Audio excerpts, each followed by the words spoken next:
Hi there. I'm going to run you through quickly how we handle cancelled jobs in the UpRate system at the moment. So you've booked a crane and some labour or just some labour or whatever into the scheduler on UpRate, and that job is now no longer going ahead.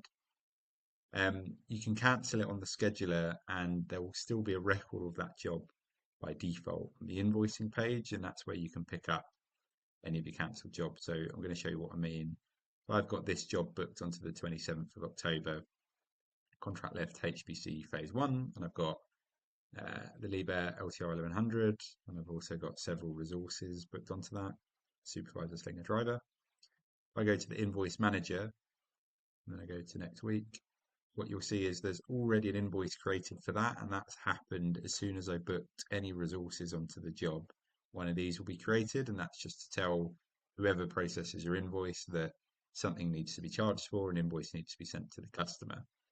Now, if you delete the assignments for those resources, so if you remove those assets and labor from this job, at the moment, this charge card will still exist, so it will still be in the list. So there's still a record of that job having once been booked that you can refer to.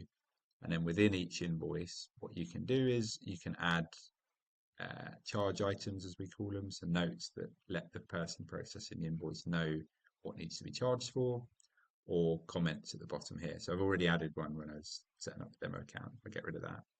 So at the moment, I've booked 4 resources onto the job, Kea, Alex, Paul, and the Liebherr.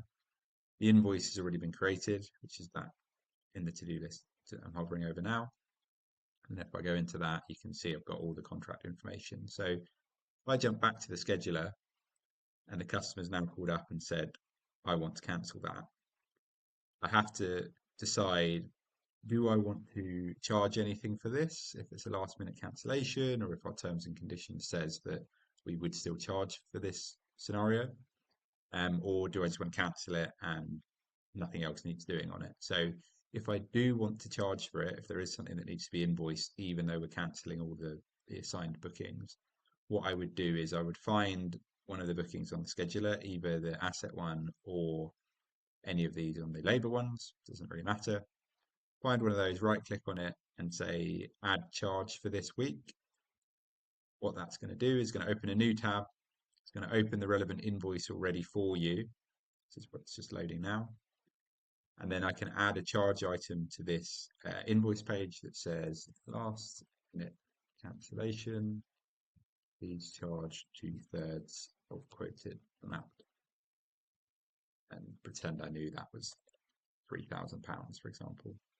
I can also add a comment that says customer cancelled last minute, needs to charge 2/3 per R, T's and C's.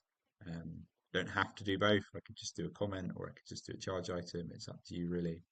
Benefit of the comment is obviously it shows that I am the one who posted that comment. So if the person who's processing the invoice wants to query it, at least they know then that they can come to me rather than having to ask around to find out who added that line item. So I've added that to the invoice now, or the invoice record. I go back to the asset scheduler, and then I find the job that I want to cancel. I can right click on it, which is the same on the multi-week view, cancel assignment, or the single week view. Right click on the booking, say cancel assignment from this date onwards. And what that will do is delete all the assigned dates for this crane from that date onwards. Now, because we had labor on this as well, that will have only cancelled it for the crane. So if I jump back to the invoice quickly and jump to the next week, which is what we were on, you'll see that the crane has now dropped off, but Kea, Alex, and Paul are still on there. If I go back to now the labor scheduler, I can now remove them as well from that booking. So cancel assignment for Alex, cancel assignment for Paul, cancel assignment for Kea. Now if I go back to the invoice manager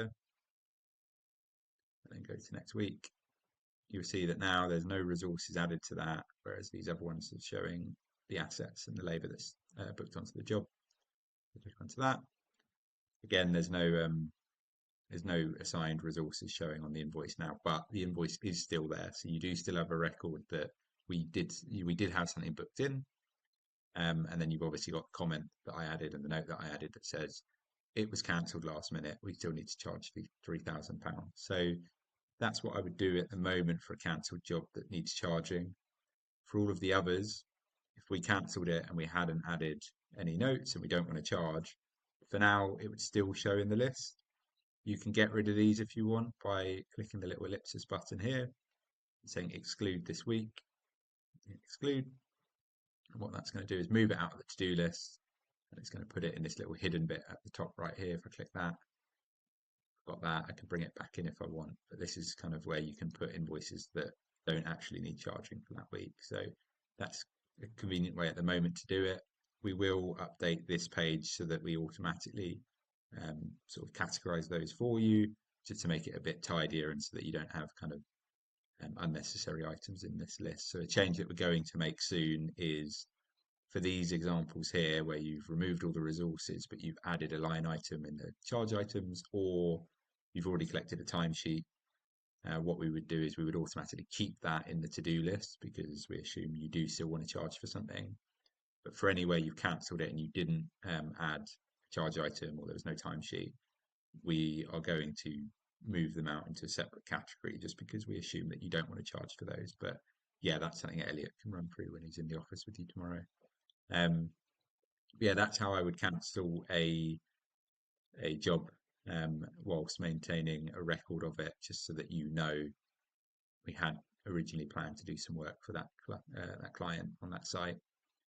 When you added the comment, you could obviously also add a bit of a note around what was originally booked. So we had Alex, John, and Kia added for the Monday to Friday or whatever it is. If you want to keep more of a record, eventually we will add kind of audit logs so that you don't need to do that. We'll automatically record it for you.